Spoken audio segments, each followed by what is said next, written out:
కానీ లేదంటే క్రైస్తవ జీవితంలో దరిద్రత అనేటువంటిది, దౌర్భాగ్య స్థితి అనేటువంటిది ఏ క్రైస్తవ జీవితంలో కూడా ఉండకూడదని దేవుని యొక్క ఉద్దేశము. చాలా సార్లు క్రైస్తవులతో మాట్లాడుతూ ఉన్నప్పుడు చాలా మంది చెప్పినటువంటి విషయం ఏంటంటే, ఇదిగో నా దరిద్రత నన్ను వెంటాడుతూ ఉంది, నేను ఏ పని చేసినా కూడా దరిద్రమే నాకు వస్తూ ఉంది, ఏ పని చేసినా కూడా లేఖని నేను చూస్తూ ఉన్నాను, ఏ పని చేసినా కూడా నేను ఏది తలపెట్టినా కూడా లేఖని మాత్రమే నాకు వస్తూ ఉంది, నా పిల్లల జీవితంలో ఆశీర్వాదం లేకుండా ఉంది, నా పిల్లల భవిష్యత్తులో దిగడం లేకుండా ఉంది, నా ఉద్యోగ విషయంలో నాకు అభివృద్ధి లేకుండా ఉంది అని అనేక మంది క్రైస్తవులు చెప్పడం నేను గమనించాను. పౌలు కొరింథీయులకు రాస్తున్నాడు, ఓ కొరింథీ సంఘమా, ఇదిగో దేవుడు మన కొరకు దరిద్రంగా చేయబడ్డాడు. ఆయన ధనవంతుడై ఉండి కూడా మన కొరకు, అంటే క్రీస్తు ఎవరైతే గమనిస్తూ ఉన్నారో, క్రీస్తు ఎవరైతే అంగీకరించారో వారందరి కొరకు ధనవంతుడిగా చేయబడినటువంటి, ధనవంతుడిగా ఉన్నటువంటి క్రీస్తు ఆయన దరిద్రుడిగా మన నిమిత్తము ఆయన మార్చబడ్డాడు. నేనంటాను, క్రీస్తే మన నిమిత్తము దరిద్రంగా మార్చబడినట్లయితే, క్రీస్తే తన స్థితిని విడిచిపెట్టుకొని ధనవంతుడు కలిగినటువంటి స్థితిని విడిచిపెట్టుకొని ఆయన దరిద్రుడిగా చేయబడినట్లయితే, క్రీస్తు వ్యవహరిస్తున్నటువంటి క్రైస్తవ జీవితాల్లో కూడా ధనవంతులుగా మాత్రమే వారు ఉండాలా. క్రైస్తవ జీవితంలో ఎప్పుడు కూడా దరిద్రం ఉండకూడదు, క్రైస్తవ జీవితంలో ఎప్పుడు కూడా లేఖని ఉండకూడదు, క్రైస్తవ జీవితంలో ఎప్పుడు కూడా లేఖని కానీ దరిద్రత కానీ దౌర్భాగ్య స్థితి కానీ ఎప్పుడు ఉండకూడదు. అయితే ఇంకా ఇప్పుడు క్రైస్తవ జీవితాల్లో దరిద్రం వెంటాడుతుంది, ఇంకా ఇద్దరు క్రైస్తవ జీవితంలో లేఖని వెంటాడుతుంది, ఇంకా ఇద్దరు క్రైస్తవ జీవితంలో లేఖని వెంటాడుతుంది, ఇంకా ఇద్దరు క్రైస్తవ జీవితంలో దౌర్భాగ్యమైన స్థితి వెంటాడుతుంది. మొదటి విషయాన్ని జ్ఞాపకం చేస్తూ ఉన్నా, తను రాసినటువంటి కీర్తన గ్రంథము 122వ కీర్తన మొదటి వచనాన్ని మనం చదివినట్లయితే అక్కడ దానిలో చక్కటి మాటలు చదివిస్తూ ఉన్నాడు. యెహోవాకు వెళదామని జనులు నాతో అనేటప్పుడు నేను సంతోషించి అంటున్నాడు. మొట్టమొదటిగా ఏం చేయాలి క్రైస్తవులు అంటే, నీ దరిద్రాన్ని పోగొట్టుకోవాలంటే, నీ దౌర్భాగ్యమైనటువంటి స్థితి నీ నుండి విడిచిపోవాలి అంటే, నీకున్నటువంటి లేఖని కానీ నీకున్నటువంటి లేఖని బ్రతుకు అది నీ నుండి వెళ్ళిపోవాలి అంటే, మొట్టమొదటిగా నేను చేయవలసినటువంటి పని ఏంటంటే, నీ సమయాన్ని దేవునికి నీవు ఇవ్వాలి. హల్లెలూయా, హల్లెలూయా. మొదటిది నీ సమయాన్ని నీవు దేవునికి ఇవ్వాలా. అందుకే దావీదు ఇదిగో జనులు నా దగ్గరికి వచ్చి దేవుని మందిరానికి వెళ్దాం అన్నప్పుడు నేను అంతగా సంతోషిస్తూ ఉన్నాను అంటాడు. ఎందుకు దావీదు సంతోషిస్తూ ఉన్నాడు అంటే, దేవుని మందిరంలో దావీదుకు దొరుకుతున్నటువంటిది ఏంటి అంటే, దావీదుకు దేవుని మందిరంలో సంతోషం దొరుకుతుంది, దావీదుకు దేవుని మందిరంలో సమాధానం దొరుకుతుంది, ఆయన మందిరంలో మేలు దావీదుకు కలుగుతూ ఉంది. అది మాత్రమే కాకుండా విస్తారమైనటువంటి దీవెనలు దావీదు పొందుకోవడానికి వీలవుతుంది. అందుమాత్రమే కాదు, దేవుని మందిరంలో సమృద్ధి దేవుడు ఆయన మందిరంలో ఉంచాడు. హల్లెలూయా, హల్లెలూయా, హల్లెలూయా. ఇప్పుడు ప్రశ్న ముందు వేయడానికి ఇష్టపడుతూ ఉన్నాను. ఎంతమంది ఈ దినాన నేను ఆరాధనలో ఉన్నాను అని అనుకుంటున్నారు? సార్ చేతులు పైకి ఎక్కాను, సార్ పైకి ఎక్కాను. ఎంతమంది నిజంగా నేను ఆరాధనలో ఉన్నాను అన్న వాళ్ళు మాత్రమే పైకి ఎక్కాను?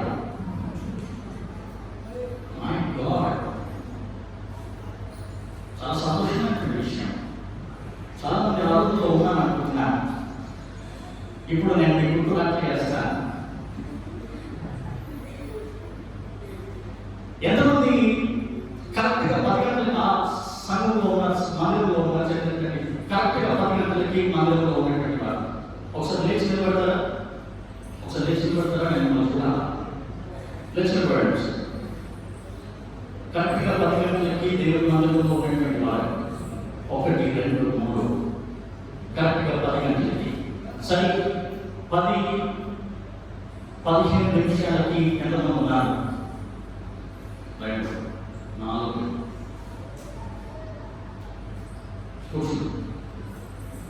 దేవుడు ప్రత్యేకంగా దీవించి ఆశీర్వదించుగాక. ఎందుకు నేను ఈ విషయాన్ని జ్ఞాపకం చేస్తూ ఉన్నానంటే, ఏ క్రైస్తవులైనా కూడా నేను దేవుని ఆరాధిస్తూ ఉన్నానని, నేను దేవుని ఆరాధనలో పాల్గొనలు పొందానని, నేను దేవుని మందిరంలో ఉన్నానని నీవుగా అనుకున్నట్లయితే నువ్వు మోసపుచ్చుకుంటున్నావు. జాగ్రత్త. ఎందుకంటే జ్ఞాపకం చేస్తాను, మందిరపు సమయము ఆరాధన సమయము 10 గంటలకి, ఆరాధన సమయము 10 గంటలకి. నేనేమంటానంటే నిజంగా నీవు దేవుని ఆరాధించాలి అని అంటే, నిజంగా నీవు దేవుని సంఘంలో గడపాలి అని అనుకుంటే, నీవు నిజంగా దేవుని సంఘంలో ఉన్నాను అని నువ్వు తలచినట్లయితే ఎగ్జాక్ట్లీ 10 గంటల కల్లా దేవుని మందిరంలో నీవు మోకాళ్ళ మీద ఉండాలి. ఎగ్జాక్ట్లీ 10 గంటల కల్లా నీవు దేవుని సంఘంలో దేవుని మందిరంలో మోకాళ్ళ మీద ఉండాలి. నేను ముందు చాలాసార్లు నేను జ్ఞాపకం చేశాను, మనము దేవుని మందిరానికి వెళ్తూ ఉన్నామనంటే 10 గంటలకు మన ఆరాధన సమయం అంటే 9:40 కల్లా నీవు బయట కాంపౌండ్ లో ఉండాలా, బయట గ్రౌండ్ నిలబడాలా. నీ చెప్పులు విప్పేసి ఒకవేళ నీ స్నేహితుడు కానీ లేదా నీ బంధువులు కానీ నీ తోబుట్టుడు కానీ ఎవరైనా పలకరించాలి అని అనుకుంటే 10 గంటలలోపే మందిరం బయట నువ్వు పలకరించాలి. కరెక్ట్ గా 9:50 కల్లా నీవు దేవుని మందిరంలో కూర్చోవాలా, దేవుని మందిరంలో ప్రార్థన చేయాలా. ఏమైనా ప్రార్థించాలి అని అంటే, అయ్యా నీవు నాకు అనుగ్రహించినటువంటి ఈ దర్శన అనుభవాన్ని ఇదిగో నా గ్రామస్తులు కలుగు చేయమని ప్రార్థన చేయాలా. ప్రభువా ఇదిగో నా సేవకుని కుటుంబాన్ని మీరు దీవించమని ప్రార్థన చేయాలా. ప్రభువా ఇదిగో మీరు నన్ను పేరు పెట్టి ఈ లోకం నుండి ప్రత్యేకపరిచినటువంటి విధానాన్ని నేను చూస్తున్నప్పుడు అయ్యా నాకు భయం కలుగుతూ ఉన్నది, అయ్యా నాకు సంతోషం కలుగుతూ ఉన్నది. అయ్యా ఇదిగో నన్ను మీరు పేరు పెట్టి పిలిచినటువంటి విధంగా నా గ్రామస్తులను కూడా మీరు పేరు పెట్టి పిలువడండి. నన్ను మీరు ఈ లోకం నుండి ప్రత్యేకపరిచినటువంటి విధంగా నా గ్రామస్తులను కూడా మీరు ప్రత్యేకపరచమని అడగాల. అంత మాత్రమే కాకుండా ప్రభువా ఇదిగో నేను నీకు సమయాన్ని ఇస్తూ ఉన్నాను తండ్రి. 10 గంటలకు ఆలోచనంటే 9:50 కల్లా నేను సంఘంలో ఉన్నాను. ప్రభువా నేను నీకు సమయం ఇచ్చినటువంటి విధంగా నీకు కూడా నా జీవితంలో నీ కార్యములను సమయానికి మీరు జరిగించమని అడగాల. హల్లెలూయా, హల్లెలూయా. అందుకే దాంట్లో అయ్యో ఇదిగో జనులు నాతో దేవుని మందిరానికి వెళ్దామన్నప్పుడు నేను ఎంతగానో సంతోషిస్తూ ఉన్నాను అంటున్నాడు, నేను ఎంతగానో ఆనందిస్తూ ఉన్నాను అంటున్నాడు. ఎందుకు అంటే దేవుని మందిరంలో సంతోషం ఉంది, ఎందుకంటే దేవుని మందిరంలో సమాధానం ఉంది, ఎందుకంటే దేవుని మందిరంలో మేలు ఉంది, ఎందుకంటే దేవుని మందిరంలో సమృద్ధి కలుగుతూ ఉంది. నేను అంటాను, నీవు దేవునికి సమయాన్ని ఇవ్వకుండా దేవుని సమయాన్ని దొంగలించినట్లయితే నీ జీవితంలో నీ దరిద్రము అతని వెంటాడుతుంది. నీవు చచ్చేంత వరకు నీ దరిద్రం నీతో పాటుగానే వస్తుందని, నీ దౌర్భాగ్యమైనటువంటి స్థితి నీవు దేవుని దగ్గర దేవుని మందిరాన్ని దేవుని సమయాన్ని నువ్వు దోచుకున్నట్లయితే ఆ దరిద్రత ఆ లేమిడి నీ జీవితాంతం వెంటాడుతుంది. ఈ దినాన నేను కూడా 5 నిమిషాలు ఆలస్యంగా వచ్చాను. నేను దాదాపు 6 గంటలకి ఉదయం 6 గంటలకి నేను నిద్ర లేచాను. లేచిన వెంటనే ఫ్రెష్ అప్ అయిపోయి ఇంట్లో నీళ్లు పట్టేసి నేను స్టెలా చెప్పాను. కరెక్ట్గా 9:40 ఎవరైతే సిద్ధంగా ఉంటారో వారు మాత్రమే నాతో వస్తారు. ఎవరైతే 9:40 రెడీ కాలేదో మీ ఇష్టం, నేను మిమ్మల్ని విడిచిపెట్టి వెళ్ళిపోతానని చెప్పాను. ఎగ్జాక్ట్లీ 9:35 నేను ఇంట్లో నుండి బయలుదేరి వచ్చేసాను. ఎందుకు తెలుసా? దేవుని మందిరంలో మనం లేకపోయినట్లయితే మనం సమృద్ధి మన జీవితంలో చూడలేము, మన జీవితంలో మేలును మనం చూడలేము, మన జీవితంలో ఎప్పుడు కూడా దరిద్రత వెంటాడుతూ ఉంటుంది. అందుకే నేను మీకు చాలా సార్లు చెప్తూ వస్తూ ఉన్నాను, నేను ఇప్పుడు కూడా చెప్పడానికి ఇష్టపడుతూ ఉన్నాను. ఒక దేవుని సేవకునిగా నా 2 చేతులు జోడించి నేను తెలియజేయాలని ఇష్టపడుతూ ఉన్నాను. ప్రియమైనటువంటి దేవుని సంగమా, దేవుని సమయాన్ని కనుక దొంగిలించినట్లయితే, దేవుని సమయాన్ని దొంగిలించినట్లయితే అది 1 నిమిషం కావచ్చు, అది 15 నిమిషాలు కావచ్చు, నీ జీవితంలో దేవుని కార్యాలు మాత్రం నీవు చూడలేవు. హల్లెలూయా, హల్లెలూయా, హల్లెలూయా, హల్లెలూయా.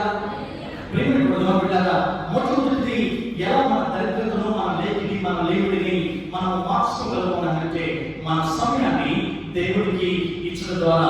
అందుకే అదే దావీదు కీర్తనలో 42వ కీర్తనలో దావీదు అంటున్నాడు, చాలా చక్కటి మాటలు ఆయన చదివిస్తూ ఉన్నాడు. చూడండి ఒకసారి ఏమంటున్నాడు దేవుని సంఘాన్ని గురించి, దేవుని మందిరాన్ని గురించి ఆయన చాలా జాగ్రత్తగా మాట్లాడుతూ ఉన్నాడు. 42వ కీర్తన మొదటి 2 వచనాలు చదువుతున్నాను. దుఃఖించు ఆశపడినట్లు దేవా నీ కొరకు నా ప్రాణం ఆశపడుతున్నది,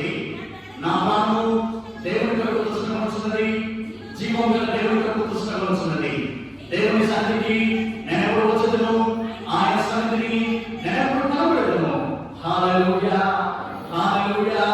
ప్రియమైన దేవుడా, దావీదుకున్నటువంటి ఆశ ఏంటంటే దేవుని సన్నిధానంలో నేను దేవుడికి కనిపిస్తానని కోరుకుంటూ ఉన్నాను. ఆయన 10 గంటలకి మీ ఆరాధన సమయం అంటే 10 గంటలకి ఎగ్జాక్ట్లీ పరిశుద్ధాత్మ దేవుడిలో ఈ సన్నిధానంలోకి వస్తాడు. ఆయన 10 గంటలకు వచ్చి ఎవరైతే ఆయన దగ్గరికి వచ్చి ఆయన దగ్గర మోకరించి ప్రార్థిస్తారో, నీవైతే మనం చేస్తూ ఉంటావో, 10 గంటలకు ఎవరైతే ప్రార్థన చేస్తారో, అబ్బా తండ్రి ఇదిగో నా అవసరత ఇది, ఇదిగో నా జీవితం ఇది అని ఎవరైతే తన దేవుడి మందిరంలో ఆయన తన జీవితాన్ని అప్పగిస్తారో, దేవుడు వారిని ప్రత్యేకంగా దీవిస్తాడు. హల్లెలూయా, హల్లెలూయా, హల్లెలూయా. అంతే జకర్యా గ్రంథం 2వ అధ్యాయంలో ఆయన ఒక భయంకరమైనటువంటి మాటను మాట్లాడుతూ ఉన్నాడు. చూడండి ఒకసారి జకర్యా గ్రంథం 2వ అధ్యాయము మొదటి వచనాన్ని మనం చూసినట్లయితే అక్కడ ఒక చదువుదాం. సిగ్గుమాలిన జనులారా కూడి రండి, పొట్టు గాలికి ఎదురునట్టు సమయము గతించుచున్నది. హల్లెలూయా, హల్లెలూయా, హల్లెలూయా, హల్లెలూయా, హల్లెలూయా. చాలా సార్లు దేవుని సమయంలో మనం పాటించుకోండి. 10 గంటలకు కావాలంటే 9 గంటలకి 9:30కి 10 గంటలకి మనం స్నానం చేద్దాం. చిన్నగా వెళ్దాంలే, పాటలు ఎక్కడికి వెళ్దాంలే, ప్రార్థన ముగించేటప్పుడు వెళ్దాంలే, వాక్యం చెప్పేటప్పుడు వెళ్దాంలే, ఆశీర్వాదం కోసం వెళ్దాంలే. అది నిజమైనటువంటి ఆరాధన కాదని, అది నిజమైనటువంటి ప్రార్థన కాదని, అది నిజమైనటువంటి క్రైస్తవ జీవితం కాదని. అందుకే నేను అన్నాను కదా, నీవు కరెక్ట్గా 10 గంటలకి నీ ఆరాధన అంటే 9:45 మందిరం బయట నిలబడి ఉండాలా. 9:45 మందిరం బయట నువ్వు వేచి చూస్తూ ఉండాలా. కరెక్ట్గా 9:50 కానీ 9:50 నీవు మందిరంలోకి వచ్చి నీ స్థితిని, నీ జీవితాన్ని, ఈ సంఘాన్ని, ఈ సమాజాన్ని, నీ సేవకుని కుటుంబాన్ని ఆయన పాదాల చెంతకు తీసుకొని రావాలా. ఎప్పుడైతే నీవు నీ సమయాన్ని దేవుడికి ఇస్తావో అప్పుడు మాత్రమే దేవుడు ఆయన తన సమయాన్ని నీకు ఇస్తాడు. నేను ఒక సందర్భాన్ని జ్ఞాపకం చేసిన మెంబర్స్ అందరిలో పరిచయం చేస్తూ ఉన్నప్పుడు ఎందుకు చాలాసార్లు విన్నటువంటి విషయం ఇది. బసంతలో పరిచయం చేస్తూ ఉన్నప్పుడు చాలాసార్లు డ్యాడ్ చెప్పి ఉంటాడు, ప్రార్థన సమయం అవుతుందంటే తినేటువంటి ప్లేట్ కూడా నేను పక్కన పడేసి ఇంట్లో 2 కార్లు ఉన్నాయి, ఇంట్లో 2 కార్లు ఉండేవి, 2 కార్లు నేను ప్రయాణం చేయకుండా నా బండి తీసుకొని నేను మందరం కోసం తగినటువంటి మాట చెప్పాను. ఒక విషయం నేను జ్ఞాపకం చేస్తాను. ఎస్, తన సేవకుడు తన దేవుడికి అంత ప్రాధాన్యత ఇచ్చాడు కనుక, తన సేవకుడు తన సమయాన్ని ఖచ్చితంగా దేవుడి కొరకు ఉపయోగించాడు కనుక, తన సేవకుడు తన దేవునికి ఇవ్వవలసినటువంటి సమయాన్ని తూచా తప్పగా ఆయన పాటించాడు కనుక, తన సేవకుడు చేసినటువంటి పరిచర్యను బట్టి దేవుడు తన పిల్లలుగా నన్ను, నా తమ్ముడిని సమయానికి దేవుడు దీవించాడు. హల్లెలూయా, హల్లెలూయా. ఈ వరంగల్ పరిస్థితిలో చాలా మంది సేవకులు ఉన్నారు, కానీ ఎవరి పిల్లలు కూడా వారి చదువు అయిపోయిన వెంటనే బయట దేశాలకు వెళ్ళలేదు. చాలా తక్కువ మంది. కానీ ఈ వరంగల్ పరిస్థితిలో దేవుడు ఆ ధన్యకరమైనటువంటి జీవితాన్ని, ధన్యకరమైనటువంటి బ్రతుకును దేవుడు మా కుటుంబానికి అనుగ్రహించాడు. హల్లెలూయా. ఎంతో దశ నీ సమయాన్ని నీవు దేవునికి సమర్పించాలి. 10 గంటలకి ఆరాధన సమయం అంటే జాగ్రత్త తిరిగి జ్ఞాపకం చేస్తూ ఉన్నా.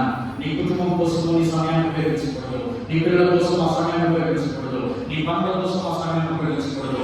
10 గంటలకి ఆరాధన సమయం అయినా 10 గంటలు కదా ఎగ్జాక్ట్లీ దేవుడి సన్నిధానంలో మోకరించి ప్రార్థించేటువంటి అనుభవము, ప్రార్థించేటువంటి జీవితము నీకు కలిగి ఉండాలా. ఎప్పుడైతే నీవు అలా చేస్తావో నీకున్నటువంటి లేఖి నుండి దేవుడు దాని నుండి నేను మేలుతో ఆయన తృప్తి పరచుకోవడానికి ఇష్టపడేటువంటి దేవాలైన. రెండవ విషయాన్ని నేను జ్ఞాపకం చేస్తూ ఉన్నా. చూడండి, లూకా సువార్త 6వ అధ్యాయము 38వ వచనాన్ని మనం జ్ఞాపకం చేసుకుందాం. లూకా సువార్త 6వ అధ్యాయము 38వ వచనం. అప్పుడు మీరు క్షమించబడరు. ఇయుడి, అప్పుడు మీకు ఇవ్వబడదు. చాలండి. రెండవది, ఇంకా మనము దేవుడికి ఏమి ఇవ్వాలి అని అంటే, ఇంకా దేవుడికి మనము ఏమి సమర్పించాలి అని అంటే, రెండవదిగా నీ ధనము, నీ ఆహారము దేవుడికి నేను సమర్పించాలి. నీ ధనము, నీ ఆహారము దేవుడికి నీవు సమర్పించాలా. మొదటి దేవుడు నీ సమయాన్ని నీకు దేవుడికి ఇవ్వాలా. రెండవది, నీ ఆహారము, నీ ధనము దేవుడికి నీవు ఇవ్వాలా. ఇక్కడ మనం చూసినటువంటి రెఫరెన్స్ లో లూకా సువార్త 6వ అధ్యాయము 38వ వచనంలో 2వ భాగాన్ని మరలా ఒకసారి మనం చదువుదాం. 2వ భాగం, ఇయుడి, అప్పుడు మీకు ఇవ్వబడును అని అంటున్నాడు. బైబిల్లో ఎప్పుడైనా ఎక్కడైనా బైబిల్లో కానీ, అట్లైనను, అప్పుడు, అయినను అన్నటువంటి పదాలు వచ్చాయంటే అక్కడ మనం జాగ్రత్త వహించాలి అని అర్థమండి.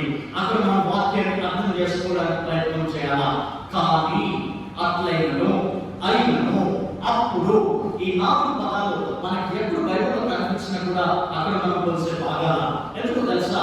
ఎప్పుడైనా కూడా ఈ 4 పదాలు వచ్చాయంటే దానికి ముందు దేవుడు ఒక షరతు, దేవుడు ఒక కండిషన్ పెడుతూ ఉన్నాడని దాని అర్థం. ఆ కండిషన్ తర్వాత ఆ పదాన్ని ఆయన ఉపయోగిస్తూ ఉన్నాడు. ఆ పదం తర్వాత దానికి ఉండేటువంటి ఆశీర్వాదం కావచ్చు, లేదా దానికి ఉండేటువంటి శాపాన్ని కావచ్చు ఆయన అక్కడ తెలియజేస్తూ ఉంటాడు. ఇప్పుడు తిరిగి మనం జ్ఞాపకం చేసుకుందాం. అయినను, కానీ, అట్లైనను, అప్పుడు, ఈ 4 పదాలు ఎప్పుడు వచ్చినా కూడా దానికి ముందు దేవుడు ఒక షరతు, ఒక కండిషన్ దేవుడు అక్కడ పెడుతూ ఉన్నాడని మనం అర్థం చేసుకోవాలా. ఆ కండిషన్ తర్వాత దేవుని ఆశీర్వాదం కావచ్చు, లేదంటే దేవుని శాపము కావచ్చు, దాని తర్వాత అది ఫాలో అవుతుంది అని మనం అర్థం చేసుకోవాలా. ఇప్పుడు మనం ఆ రెఫరెన్స్ అర్థం చేసుకోవడానికి ఇప్పుడు తిరిగి మనగా అదే లేఖన భాగాన్ని మనం చదువుదాం.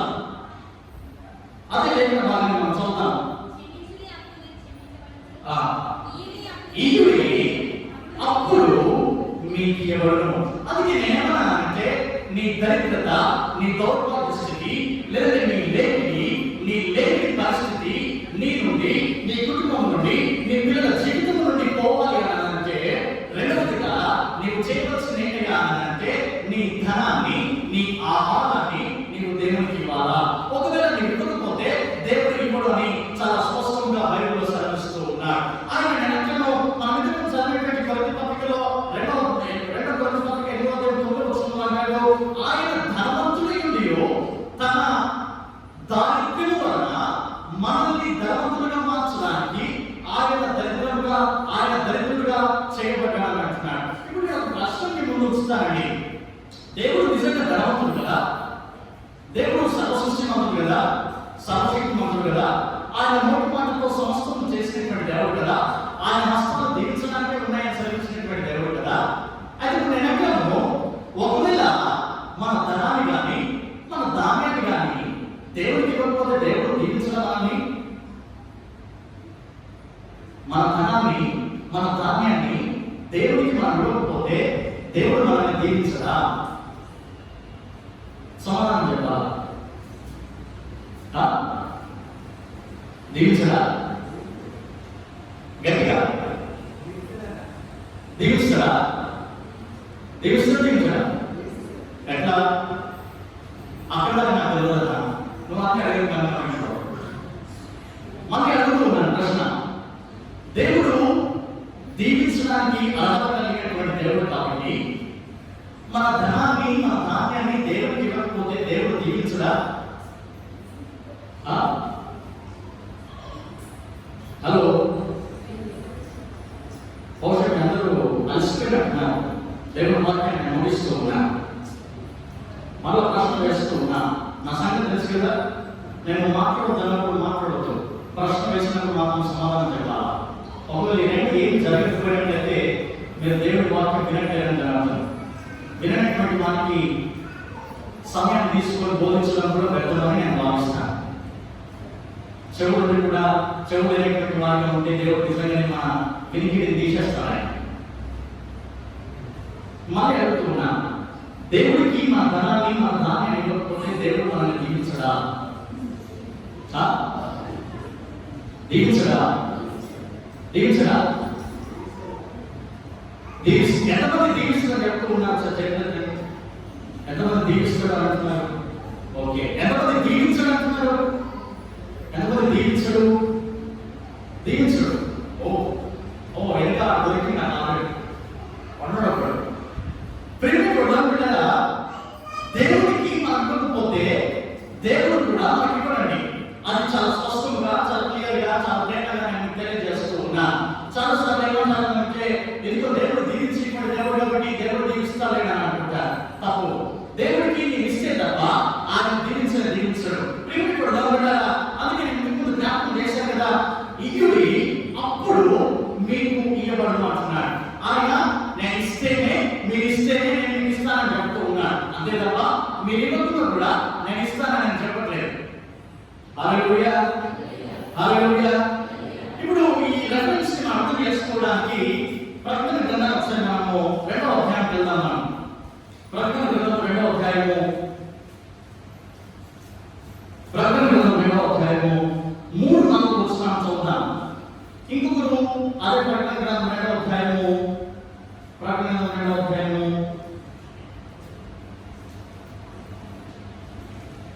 14 వచనాన్ని తీసుకొని పెట్టుకోండి. ఇంకొకరు అదే 2వ అధ్యాయము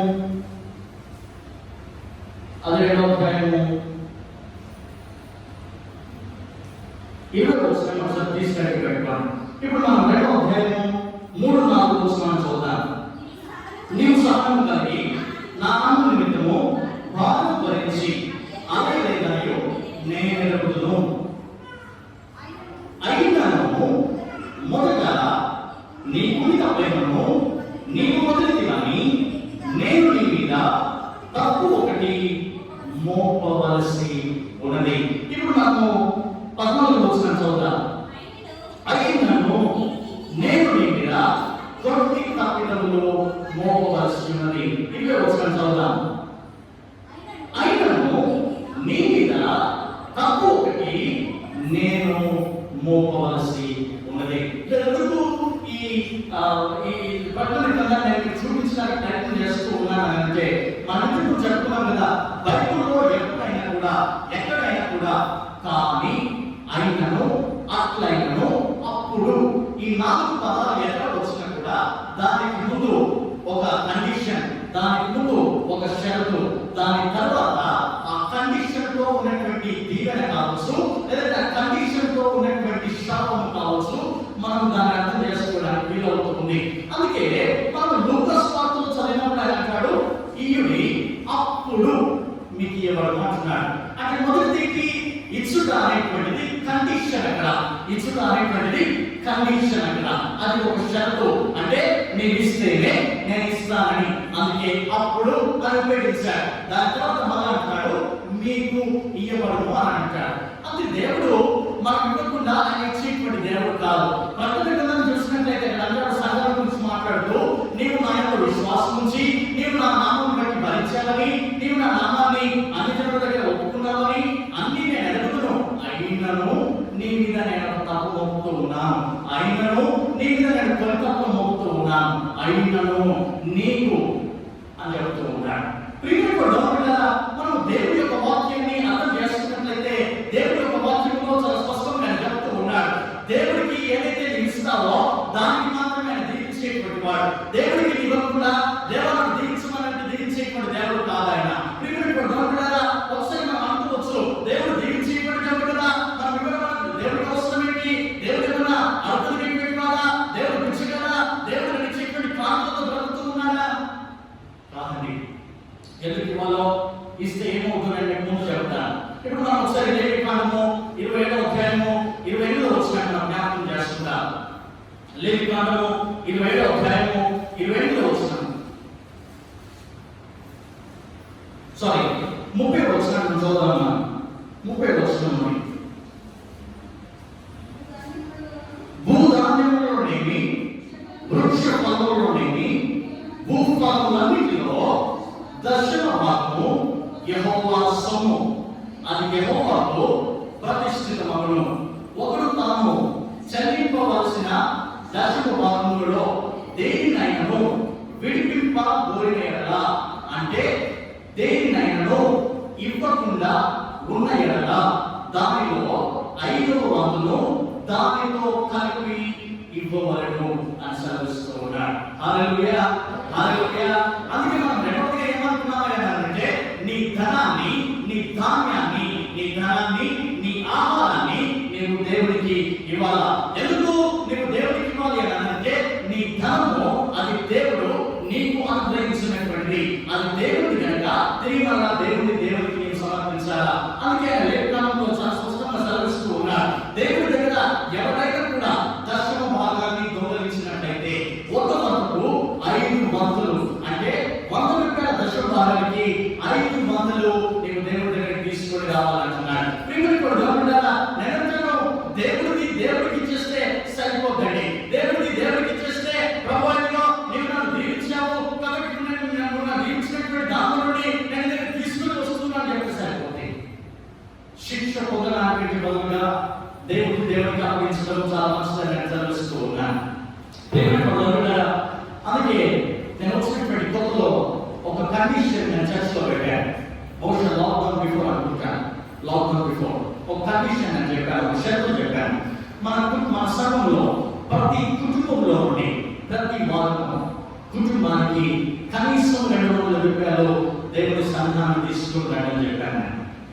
అలా చాలా మంది చేయట్లేదు, చాలా మంది కాదు, బహుశా తెలిసి ఒకరు ఇద్దరు రెండు కుటుంబాలు మాత్రమే చేస్తూ ఉన్నాయి. కానీ ఈ దినాన్ని నేను జ్ఞాపకం చేస్తున్నాను, ఎవరైతే తన సేవకుని మాటను గౌరవించి 200 రూపాయలు ఎవరైతే ప్రతి వారం తీసుకొని వచ్చారో, ఇప్పటి వరకు ఇంకా తీసుకొని రాబోతూ ఉన్నారో, తీసుకొని రావడానికి నిర్ణయించుకున్నటువంటి వారి కుటుంబంలో దేవుని దీవెన నిండుగా మెండుగా కలుగుగాక. అది కలుగుతుంది, అది మీ కళ్ళారా చూడబోతూ ఉన్నారు. అందుకే నిరంకారం దేవుడికి ఇవ్వకపోతే ఏమైతుంది అని అంటే, ఒకసారి హగ్గై గ్రంథము మొదటి అధ్యాయం మనం జ్ఞాపకం చేసుకున్నామని. హగ్గై గ్రంథము మొదటి అధ్యాయము 6వ వచనము 9వ వచనాన్ని మనం చూద్దాం. దేవుడికి ఇవ్వకపోతే ఏమైతుంది ఒకసారి చూద్దామా. హగ్గై గ్రంథము 1వ అధ్యాయము 6వ వచనం. మీరు విస్తారం కలిగినను మీకు కొంచెమే పడను, మీరు భోజనం చేయించున్నాను ఆకలి తీరవేయమని, పానం చేయించున్నాను దాహము తీరవేయమని, బట్టలు కట్టుకొచ్చున్నాను సరియాకున్నది, పనివారు కష్టం చేసి జీతం సంపాదించుకున్నాను, జీతము చిరిగిపోయిన సంచిలో వేసినట్టుగా ఉన్నది. 9వ వచనాన్ని మనం చదువుకుందాం. విస్తారంగా కావాలని మీరు ఎదురు చూసింది కానీ కొంచెముగా అనను, మీరు దాన్ని ఇంటికి తేక నేను దాన్ని చెదరగొట్టిని. ఎందుచేతనని యెహోవా అడుగుతున్నాడు, నా మందిరము పాడై ఉండగా మీరందరూ మీ ఇల్లు కట్టుకున్నటకు త్వరపడ్డ చేయటమే కదా.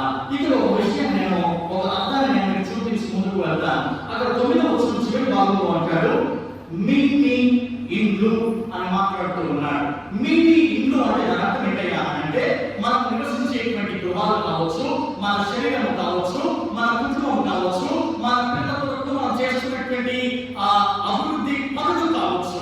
అందుకే దేవుడు అంటున్నాడు, ఇదిగో మీరు ఆకలి కొలుస్తూ ఉన్నారు, మీరు తింటూ ఉన్నారు, మీరు విస్తారంగా విత్తడానికి ఇష్టపడుతూ ఉన్నారు, కానీ మీరు ఎంత విస్తారంగా విట్టినా కూడా మీకు కొంచెమే పడుతూ ఉంది. మీరు ఆకలి తీరడానికి భోజనం చేసినా కూడా మీ ఆకలి తీరకుండా ఉంటుంది. మీరు దాహం తీరడానికి నీరు తాగినా కూడా మీ దాహం తీరకుండా ఉంటుంది. ఎందుకైనా యెహోవా దగ్గరికి యెహోవా అంటున్నాడు, ఇదిగో యెహోవా మందిరాన్ని మీరు విడిచిపెట్టి, యెహోవా మందిరపు అభివృద్ధిని మీరు విడిచిపెట్టి, యెహోవా మందిరంలో ఆహారం లేకుండా, యెహోవా మందిరంలో ధనం లేకుండా మీ ఇల్లును మీరు అభివృద్ధి పరుచుకుంటూ ఉన్నారు, మీ శరీరాలను మీరు అభివృద్ధి పరుచుకుంటూ ఉన్నారు. హల్లెలూయా, హల్లెలూయా. ఒక విషయం నేను జ్ఞాపకం చేస్తాను మీకు. కొత్త నెల పండుగకి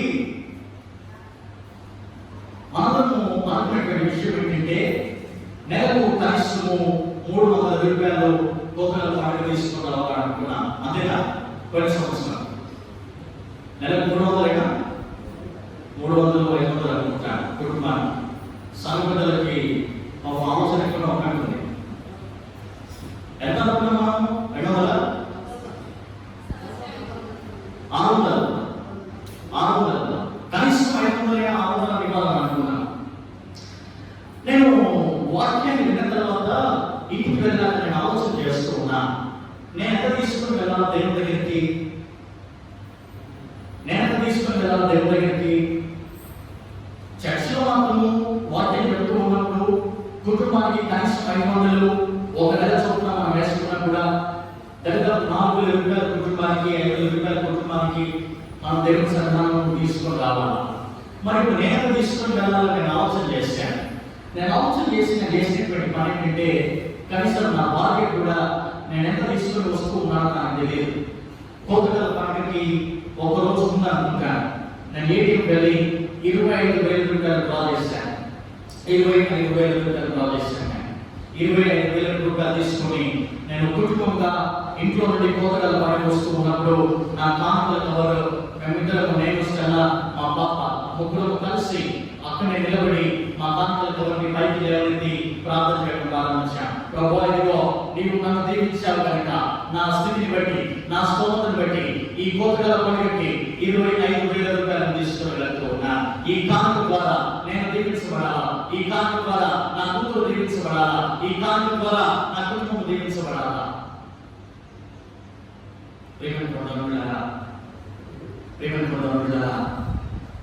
దేవుడికి సమర్పించినట్లయితే ఈ లోకంలో ఏది కూడా నీకు కొత్తగా ఉండనివ్వదని దేవుడి లేఖనాలు సెలవిస్తూ ఉన్నాయి. దేవుని సినిమా అందుకే ఆయన 17వ చెప్తూ ఉన్నాడు. 9వ వచనంలో అన్నాడు, ఇదిగో మీరు దేవుని మందిరము పాడైపోతా చూస్తూ ఉన్నారు. అంటే దాని అర్థం ఏంటంటే, దేవుని మందిరంలో ఆహారం లేకుండా, దేవుని మందిరంలో దానం లేకుండా, దేవుని మందిరంలో ధనం లేకుండా నీ ఇంటిని, నీ గృహాన్ని నేను నీవుగా అభివృద్ధి చేసుకుంటూ ఉన్నావు. అందుకే కదా మీ జీవితాల్లో లేమిడి అనేటువంటిది చూస్తూ ఉన్నారు. అందుకే కదా మన జీవితాల్లో దరిద్రం అనేటువంటిది మనల్ని వెంటాడుతుంది అంటున్నాడు. ప్రియమైన దేవుని యొక్క వాక్యాన్ని ముగించడానికి ఇష్టపడుతూ ఉన్నాను. ఒక విషయాన్ని నేను ముందు తీసుకొని వచ్చి దేవుని యొక్క లేఖనాలను నేను ముగిస్తాను. నేను మొదటిది, నీ సమయాన్ని నేను దేవునికి ఇవ్వాలా. రెండవది, నీ ధనాన్ని, నీ ధాన్యాన్ని నీవు దేవునికి ఇవ్వాలా. ఎందుకు మనం దేవునికి ఇవ్వాలి అని అంటే, ఇవ్వకపోతే ఏమైందని అంటే, ఇవ్వకపోవడం వల్ల మనం సంపాదించేటువంటి ప్రతిదీ కూడా చిరిగిపోయినటువంటి సంచులో వేసినట్టుగా అది ఉంటుంది అని దేవుడు సెలవిస్తూ ఉన్నాడు. ఆయన రెండవదిగా నేను జ్ఞాపకం చేస్తాను, దేవునికి ఇస్తే ఏమైంది అని అంటే, యోహాను సువార్త 6వ అధ్యాయము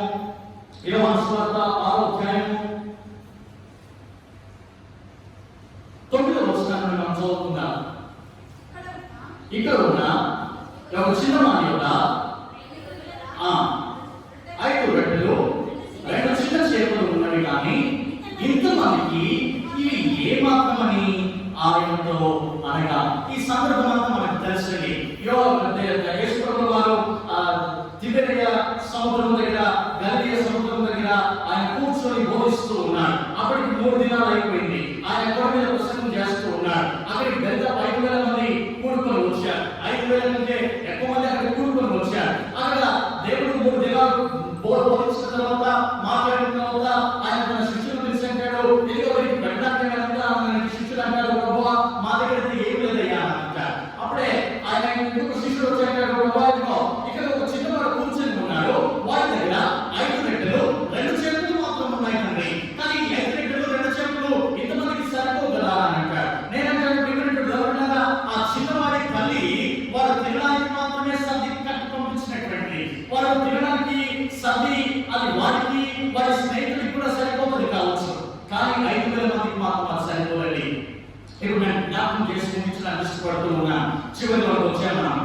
దేవుడికి ఇస్తే ఏమవుతుంది అంటే, మొదటిది మనం జ్ఞాపకం చేస్తూ ఉన్నా, నీ ధనాన్ని, నీ ఆహారాన్ని దేవుడికి ఇచ్చడం ద్వారా 10వ వచనం నుండి మనం చదువుదాం. 10వ వచనం నుండి, యేసు జనాలను కూర్చోబెట్టడానికి చెప్పాను.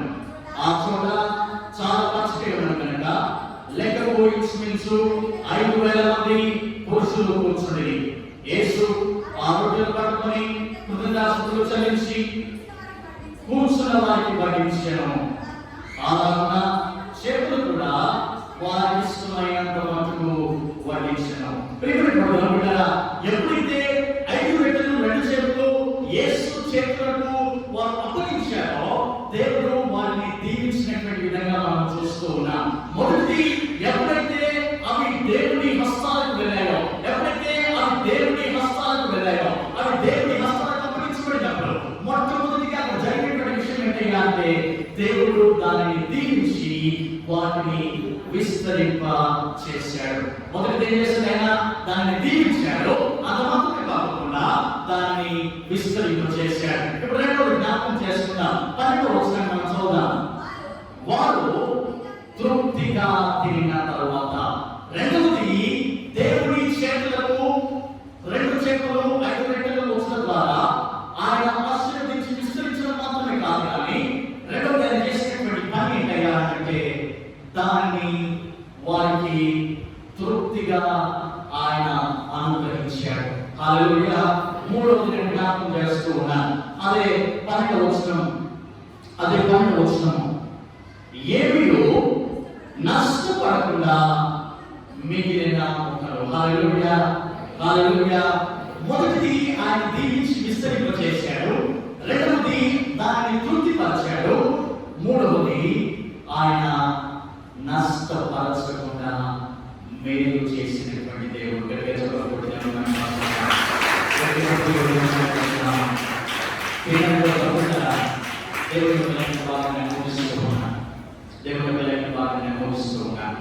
నీ పిల్లల జీవితంలో ఉన్నటువంటి దరిద్రం పోవాలా, నీ కుటుంబంలో ఉన్నటువంటి లేమి పోవాలా, నీ కుటుంబంలోని పరిస్థితుల్లో ఉన్నటువంటి హీనత నీ నుండి దూరం అవ్వాలి అంటే మొట్టమొదటిగా నేను చేయవలసినటువంటి అంటే నీ సమయాన్ని దేవుడికి నీవు ఇవ్వాలా.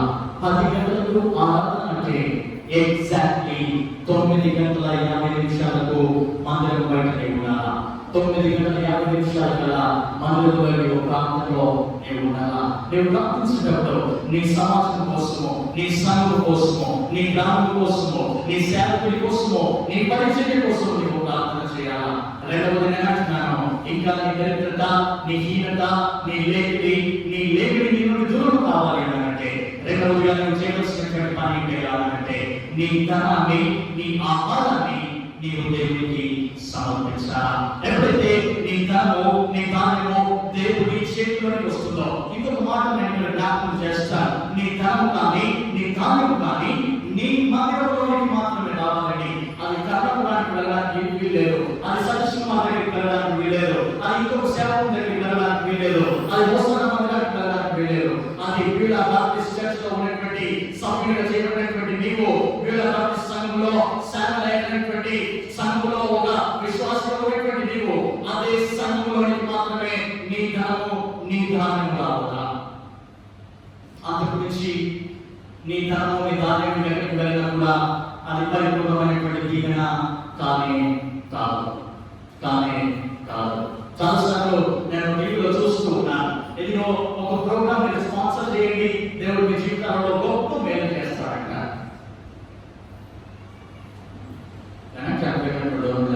ఒకసారి ఒక సేవకుడు మాట్లాడుతూ ఉన్నాడు, అయ్యా ఎంతో కష్టపడి సేవ చేస్తూ ఉన్నాను. కానీ ఒకసారి ఒక తల్లికి ప్రార్థన చేస్తే తనకున్నటువంటి పరిస్థితి మారిపోయింది. ఒకేసారి ₹1,00,000 తనకు వచ్చాయి. తను చేసినటువంటి పని ఏంటంటే, తను వచ్చేటువంటి ప్రతి ఆదివారం వచ్చేటువంటి మందిరానికి 500 ఇచ్చింది. కరుణాపురానికి వెళ్ళి ₹10,000 ఇచ్చేసి వచ్చిందయ్యా. ప్రేమనుకుంటారా, నీ ధనము, నీ ధాన్యము నీ మందిరంలోనికి, నీ సేవకుడి దగ్గరికి మాత్రమే అది రావాలా. కాదని అది ఏ మందిరం దగ్గరికి వెళ్ళినా, ఏ సేవకుడి దగ్గరికి వెళ్ళినా అది నీకు దీవెన కానే కాదు. అది మాత్రమే కాదు, ఎప్పుడైతే నీ ధనాన్ని, నీ ధాన్యాన్ని దేవుడికి సమర్పిస్తావో ఆయన ఏం చేస్తాడయ్యా అంటే, మొదటి దానిని దీవించి అది విస్తరించేట్టుగా దేవుడు దాన్ని ఆశీర్వదిస్తాడు. రెండవది నీ ధనం ద్వారా, నీ ధాన్యం ద్వారా నిన్ను, నీ కుటుంబాన్ని ఆయన తృప్తిపరుస్తాడు. మూడవది నీ కుటుంబంలో నష్టానికి బదులుగా మేలు దేవుడు నీకు అనుగ్రహిస్తాడు. ఒకసారి మలాకి గ్రంథం 3:10 మనం జ్ఞాపకం చేసుకొని ముగించుకుంటాం.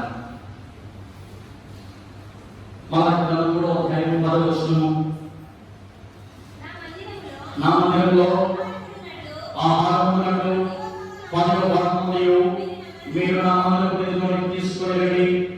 దీన్ని చేసి మీరు నన్ను శోధించిన యెడల నేను ఆకాశపు వాకిళ్లను విప్పి పట్టణాలను విస్తారముగా దీవెనలు కుమ్మరించుటని సైన్యముల అధిపతి యెహోవా సెలవిచ్చుచున్నాడు.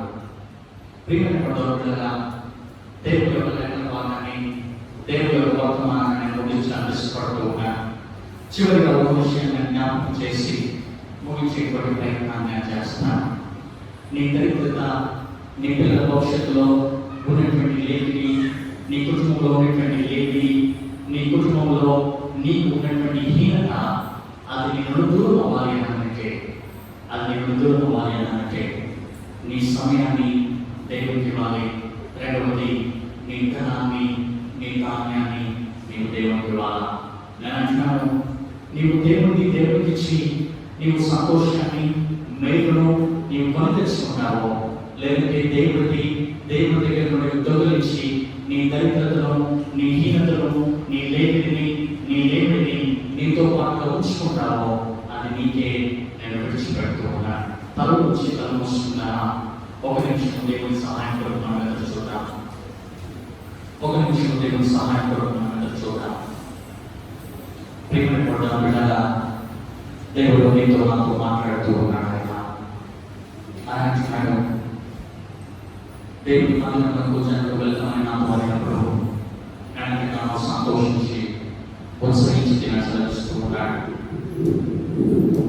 దేవుని ప్రజలారా,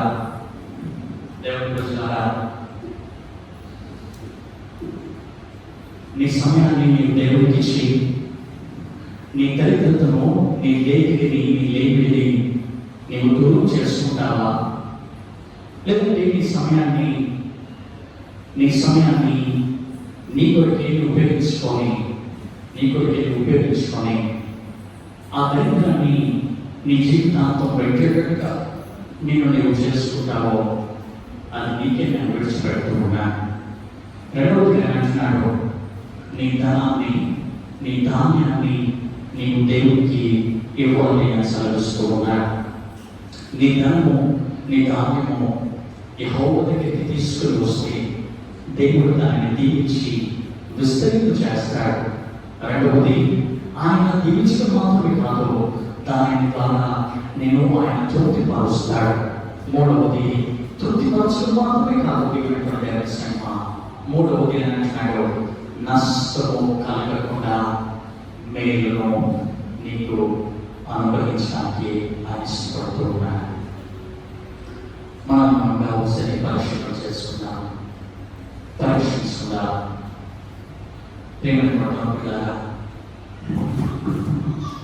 మనకున్నటువంటి స్థితి, మనకున్నటువంటి జీవితము కొరింథీ పత్రికలో పౌలు అంటున్నాడు, ఆయన ధనవంతుడయ్యుండియు మీ నిమిత్తము దారిద్ర్యము మనస్సు పట్టాలంటున్నాడు కదా. ఇక ఎందుకండి మన జీవితంలో దరిద్రత, ఇక ఎందుకండి మన జీవితంలో దౌర్భాగ్యమైన స్థితి, ఇక ఎందుకండి మన జీవితంలో లేమిని మనం చూస్తూ ఉన్నాం. మనం ఒకసారి పరిశీలన చేసుకున్నాం.